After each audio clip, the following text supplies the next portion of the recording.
তার স্নেহপ্রীতি।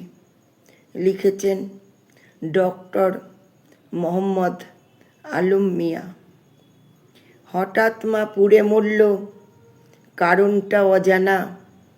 বাবা আবার বিয়ে করেছে, শোনেনি মানা।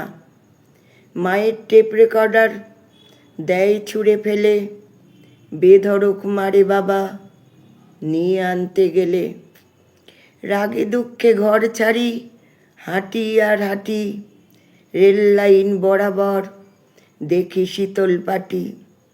খিদে তেষ্টায় ছাতি ফাটার জোগাড়, টিউব কলে গিয়ে জল খাই বারবার। রেল লাইনে পাশে শুয়ে কত রকম ভাবি, হঠাৎ দেখি আগুন, তখন উঠে জাগি। দেখি কোথাও কেউ নেই, এক ছায়া শরীর, জনশূন্য রেল লাইন, কোথাও নেই ভিড়।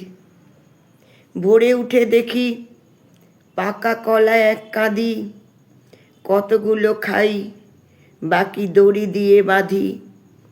ছায়া মূর্তি মায়াবিনী, হয়তো তার কর্ম, কিন্তু পোড়া শরীরে বহাল ছিল ধর্ম। স্নেহ নিম্নগামী আত্মারও মায়া, বাড়ি ফিরে দেখি উধাও মা ছায়া।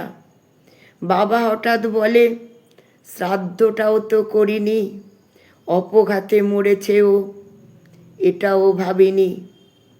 বাবা ছেলে যজ্ঞ করে, সৎ মা পালায়, ওরা দুজনে আবার সোনার সংসার সাজায়।